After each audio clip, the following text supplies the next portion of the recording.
Today I'm going to give you a really quick introduction to your pelvic floor because we've learned how to incorporate that diaphragmatic breath.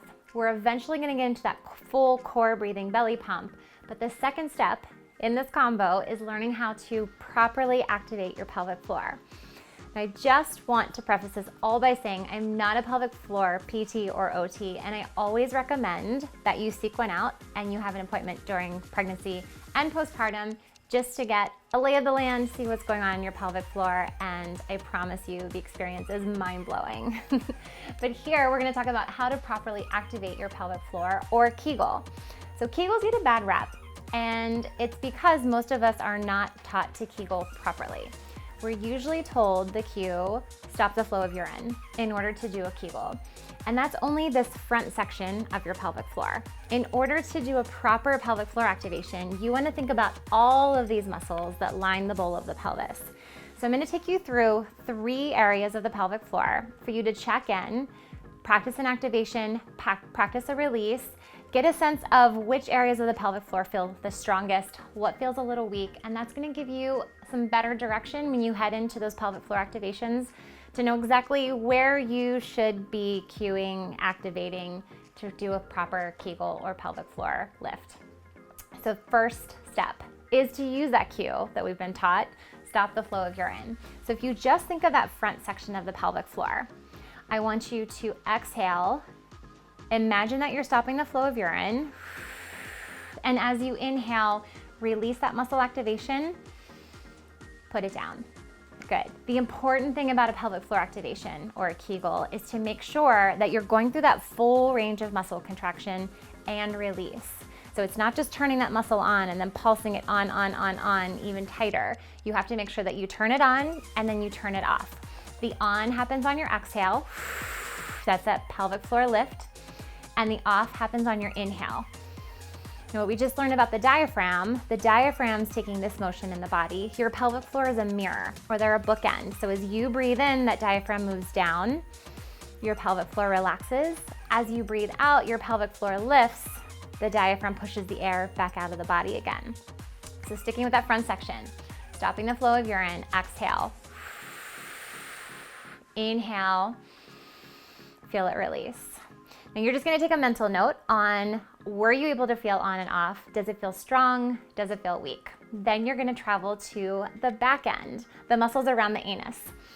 So I like to use the cue to imagine that you're stopping yourself from passing gas. You're standing in a crowded elevator, you can't pass gas, and I don't want you to clench your glutes or tuck your pelvis. So try to keep that nice neutral alignment in the spine and the pelvis. As you breathe out, stop yourself from passing gas.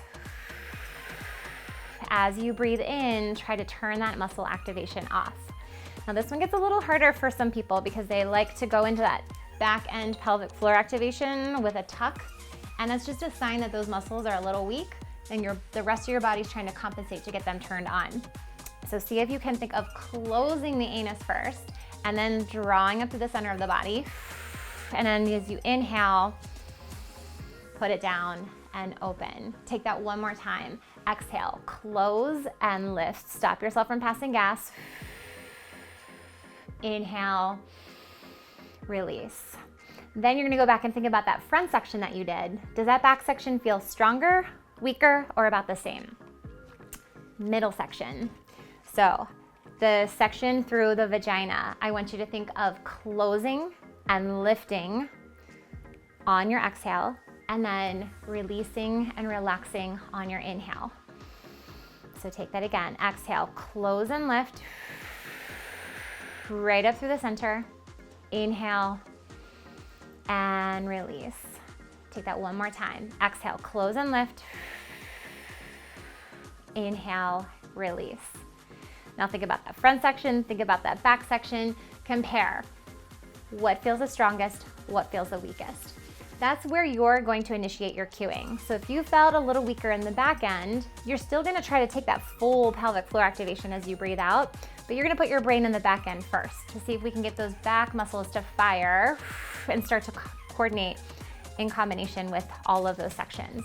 So let's put it all together. You're gonna take front, middle, and back. You can also think of the 4 bony points of the pelvis: pubic bone at the front, tailbone at the back, sits bones, side to side. And if you have those 4 corners or that diamond, you're gonna take that diamond shape and you're gonna draw all 4 points together. As you breathe out, close and lift. Inhale, take those points back down, spread them apart. Inhale and release. One more time. Exhale, close and lift. Inhale and release. Great. So this is just a tip of the iceberg when it comes to a pelvic floor activation. And as I said before, check out a pelvic floor PT or OT to get a more in-depth look and understanding about what's happening in your pelvic floor.